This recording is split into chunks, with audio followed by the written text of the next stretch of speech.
Looking for a protein shake that tastes as good as it performs? Meet Rockin' Protein Max. Packed with 50 grams of fuel, it'll help you keep up when your day won't slow down. And because it's always creamy and never chalky, every sip tastes great. Even better, it's lactose-free and has 0 added sugar. It's not every day you find a protein shake you actually want to finish. Catch Rockin' Protein in the dairy cooler at a store near you. Rockin' Protein and Shamrock Farms are registered trademarks of Shamrock Foods Company. How will I know if I have a food intolerance? What are the key symptoms to look out for?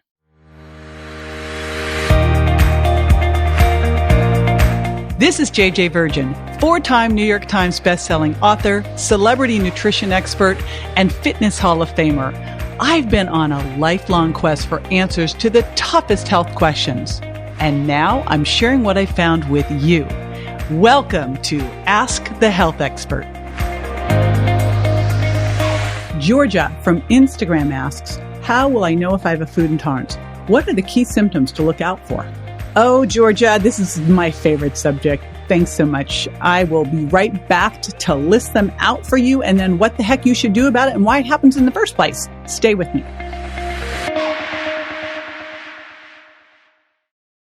This episode is brought to you by Redfin. You're listening to a podcast, which means you're probably multitasking. Maybe even scrolling home listings on Redfin, saving homes without expecting to get them. But Redfin isn't just built for endless browsing. It's built to help you find and own a home. With agents who close twice as many deals, when you find the one, you've got a real shot at getting it. Get started at redfin.com. Own the dream.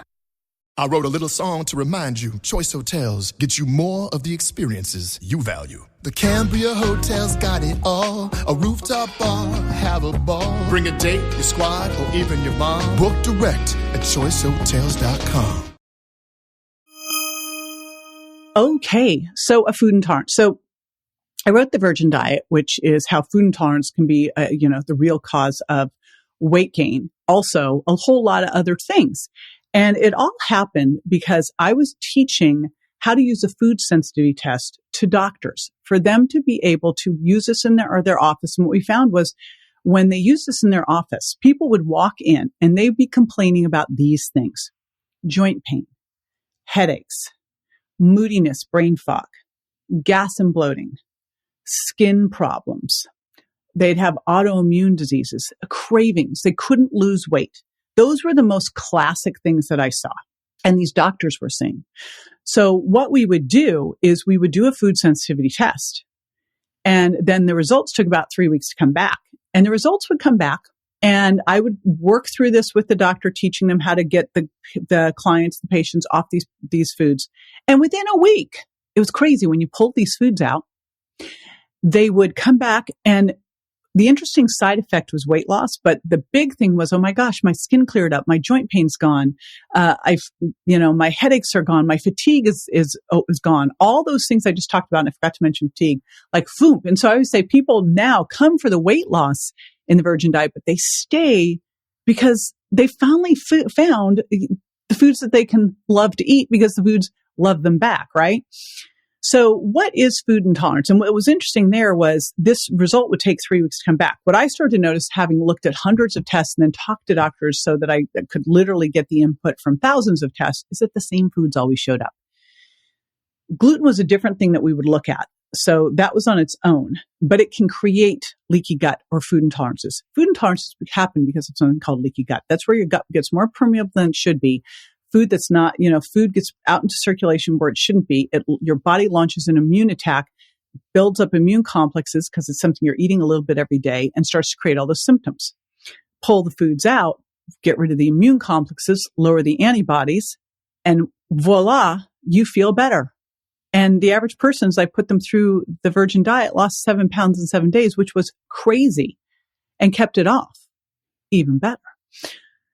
So gluten was one of the big causes of the leaky gut, also big causes of inflammation. But the big things that would show up in this specific type of test were dairy and eggs were top, and then corn, soy, and peanuts. So I knew that gluten, dairy, eggs, corn, soy, peanuts were problems. And so I started just saying, you know what, in the 3 weeks I'm waiting for the test, I'll just put them on this diet, the Virgin Diet. And then when they come back, I'll tweak it. But I didn't need to, because they came back and I discovered that you're your own best chemistry lab. Like you could go back in there and you're the detective and you can, after you've gone through 3 weeks, you've given yourself a chance to reset and activate what I'm calling your intuitive GPS. Then you've calmed it down. Your body can hear. You know, they talk about intuitive eating, but you've got to be able to hear the right messages. Otherwise, you're going to fall prey to all of the addictive foods out there created by food manufacturers. And that's not intuitive eating. That's addiction, right? So we've done this. Now you can check in and see, well, I made one mistake in that first go round, which I fixed before I did the virgin diet because I didn't pull out sugar and artificial sweeteners. And boy, if you don't pull them out, guess what people eat? More of that. So I also realized that fructose makes your gut leakier. So it's contributing to leaky gut. And of course, artificial sweeteners and sugar can really mess up your gut microbiome. So all of these things mattered. So here's the deal.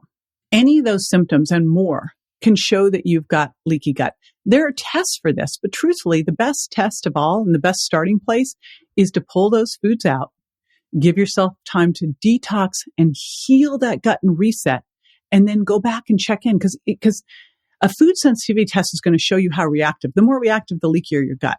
A leaky gut can happen at any point. Things like gluten and sugar and fructose and artificial sweeteners, GMOs, stress, pain medications. There's a whole lot of things that can contribute to leaky gut. You really want to make sure that you are checking in and you know which foods work for you and which foods don't, and that you're doing things regularly to keep your gut in check, both by managing stress, by doing healing foods and foods that help rebuild the gut microbiome, things like resistant starch and great fibers and fermented foods, and that you're avoiding the most common food intolerances. All right. Hope that helped. Now, if you've got questions, I've got answers. Leave them on Instagram. And if you haven't subscribed yet to the show, go to subscribe2jj.com. Thanks for being with me. Bye. This is JJ with Ask the Health Expert. I do this 5 times a week, so make sure you never miss a show by going to subscribe2jj.com.